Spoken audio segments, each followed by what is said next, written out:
প্রিয় দর্শক মণ্ডলী, হাঁটুর অস্টিও আথারাইটিস অর্থাৎ হাঁটুর বাত বয়স বাড়ার সঙ্গে সঙ্গে প্রায় মানুষের মধ্যে লক্ষ্য করে যাচ্ছে। আর এটি বেশিরভাগ বয়স্ক ব্যক্তিদের মধ্যে, বয়স্ক পুরুষদের চাইতে বয়স্ক মহিলাদের বেশিরভাগ দেখা দেয় এই অস্টিও আথারাইটিস।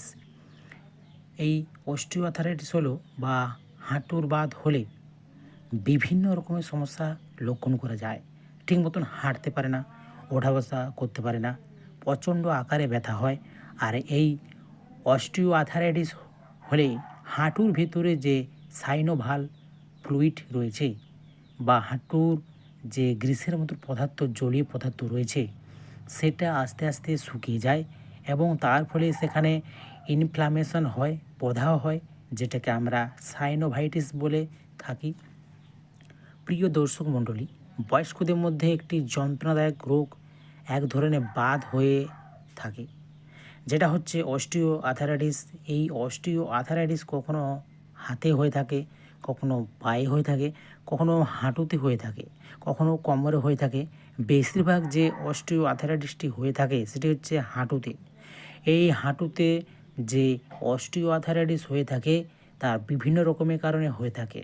আর এই অস্টিও আথারাইটিস হলে যে সমস্ত লক্ষণগুলি দেখা যায় সেগুলি হচ্ছে যে হাঁটুতে যদি অস্টিও আথারাইটিস হয় তাহলে হাঁটুতে প্রচণ্ড ব্যথা করে, হাঁটুতে সিপনেট লক্ষণ করা যায়, অর্থাৎ দৃঢ়তা লক্ষ্য করা যায়। ঠিক হাঁটুতে টেন্ডারনেস, কোমলতার লক্ষণ করা যায়। ঠিকমতো চলাফেরা করতে পারে না, চলাফেরা করলেই ব্যথা যন্ত্রণা বৃদ্ধি পায়। ফ্লেক্সিবিলিটি অর্থাৎ নমনীয়তা হারিয়ে যায়, যার ফলে ঠিক মতন হাঁটু আপনার ফ্লেক্সিবল হয় না, দৃঢ় হয়ে যায়, ঠিক মতন হাঁটু ভাঁজ করতে পারে না। এরকম সমস্যা লক্ষণ করা যায়। বোন স্পার লক্ষ্য করা যায়, অর্থাৎ হাড় ফুলে যায়। সোয়েলিং লক্ষ্য করা যায়, অর্থাৎ হাঁটু ফুলে যায়। এই ধরনের লক্ষণ আপনার অস্টিও আথারাইটিসে দেখা দেয়। অস্টিও আথারাইটিসে যে সমস্ত কারণে হয়ে থাকে, তা প্রথম যে কারণটি সেটি হচ্ছে এজিং, অর্থাৎ বয়স বাড়ার সাথে সাথে ক্যালসিয়ামের ঘাটতি, ভিটামিন ডি এর অভাব, হাড় ফুলে যায়, হাড়ের নমনীয়তা লক্ষ্য করা যায়। আর এর সাথে সাথে হাঁটুর যে সাইনোভাল ফ্লুইড, অর্থাৎ যে গ্রিসের মতো পদার্থ থাকে, অর্থাৎ হাঁটুর ভেতরে যে তেল জাতীয় পদার্থ থাকে, সেটা আস্তে আস্তে কমে গিয়ে অস্টিও আথারাইটিস হয়ে থাকে। দ্বিতীয় যে কারণে তা হচ্ছে ওভারওয়েট বা ওবেসিটি, অর্থাৎ যদি ওজন বৃদ্ধি পায় তারপরে ফলে হাঁটুর উপর প্রেশার বেশি পড়ে, আর প্রেশার বেশি পড়ার পর আস্তে আস্তে সেখানে অস্টিও আথারাইটিস হয়ে থাকে।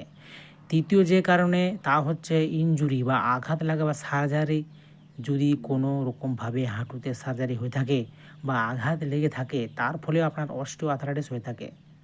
চতুর্থ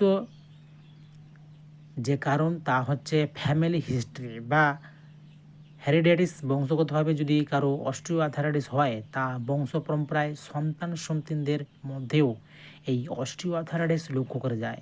এই সমস্ত বিভিন্ন কারণে হাঁটুতে ইনফ্লামেশন, প্রদাহ, সোয়েলিং, ফুলে যাওয়া ইত্যাদি দেখা দেয়।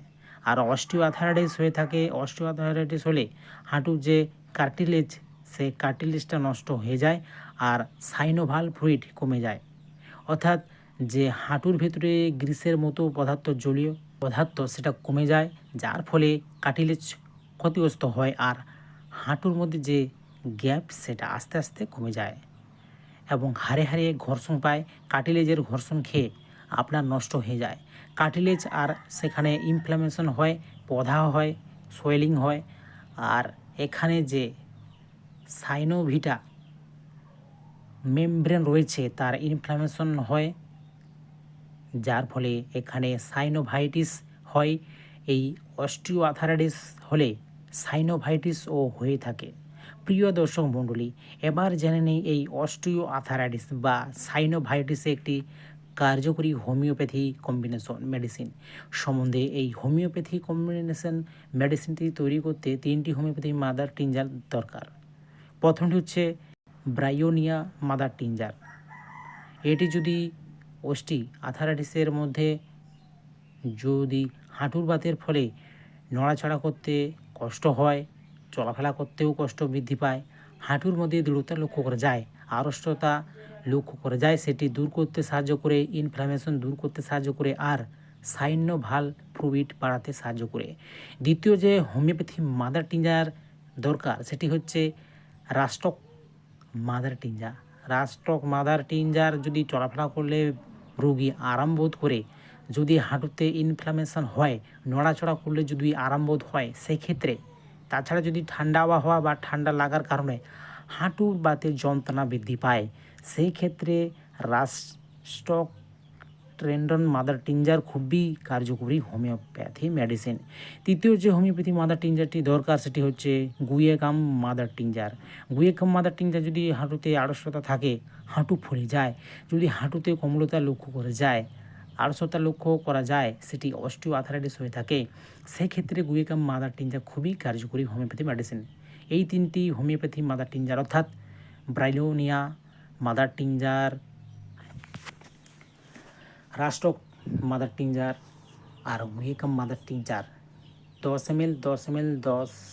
ml করে কিনে নেবেন এবং একটি খালি শিশি 30 ml শিশিও কিনে নেবেন। তারপরে শিশিতে ভালো করে সমপরিমাণে মিক্স করে নিতে হবে সেই 30 ml শিশিতে। এটি 20 ফোঁটা করে হাফ কাপ জলে দিয়ে দিনে 3 বার খেতে হবে। খাবার 30 মিনিট আগে খেতে হবে অথবা খাবার 30 মিনিট পর খেতে হবে। এইভাবে যদি খাওয়া যায় তাহলে হাঁটুর যন্ত্রণা ব্যাধি অস্টিও আথারাইটিসে সাইনোফাইটিস আপনার ভালো হয়ে যাবে এবং রোগী আরাম পাবে। এক্ষেত্রে যে কার্যকরী বায়োকম্বিনেশন মেডিসিনটি রয়েছে সেটি হচ্ছে BC19 বায়োকম্বিনেশন 19। এটি বড়রা 4টি করে ট্যাবলেট দিনে 3 বার খাবেন, খাবার 30 মিনিট আগে খাবে অথবা খাবার 30 মিনিট পরে খাবে। যদি অন্য কোনো মেডিসিন খান অর্থাৎ যদি কম্বিনেশনটি খান তার 10 মিনিট গ্যাপ দিয়ে খাবেন। এই ঔষধগুলি আপনার 3 মাস পর্যন্ত খেতে পারেন, তাতে কোনো অসুবিধা নাই, কিন্তু ঔষধগুলো খাওয়ার আগে অবশ্যই ডাক্তারের পরামর্শ অনুযায়ী খাবেন। আশা করি এই ভিডিওটি আপনাদের অনেক উপকার লাগবে। তা ভিডিওটি কেমন লাগলো অবশ্যই কমেন্ট করে জানাবেন। যদি ভালো লেগে থাকে তো অবশ্যই একটি লাইক দিয়ে বন্ধুদের সাথে শেয়ার করবেন। আজ এই পর্যন্ত, সবাই ভালো থাকবেন, সুস্থ থাকবেন, দেখা হচ্ছে পরবর্তী ভিডিওতে।